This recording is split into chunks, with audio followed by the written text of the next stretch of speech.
जय मुक्ताई. मुक्ताईनगर विधानसभा मतदारसंघातील रावेर तालुक्यात काल दिनांक 6 मे 2025 रोजी मंगळवारी झालेल्या अवकाळी वादळी पावसामुळे गहूखेडा, लुमखेडा, उदळी आणि तासखेडा या भागातील शेतकऱ्यांच्या केळी पिकांचे मोठ्या प्रमाणावर नुकसान झाले.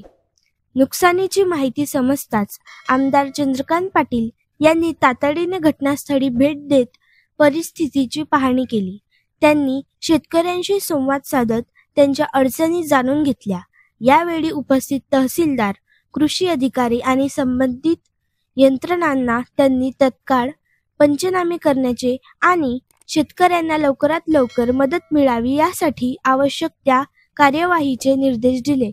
काल दुर्दैवाने एवढं टेम्परेचर असताना एका अचानक पद्धतीमध्ये अवकाळीने खूप मोठ्या प्रमाणात निसर्गाचा एक फटका या इकडच्या सगळ्या बागायतदार शेतकऱ्यांना बसलेला आहे. मुक्ताईनगर तालुक्यात बघितलं तर तुम्ही किमान 10 गावं आणि रावेर तालुक्यात बघितलं 14 गावांना खूप मोठ्या प्रमाणात नुकसान झालेलं आहे.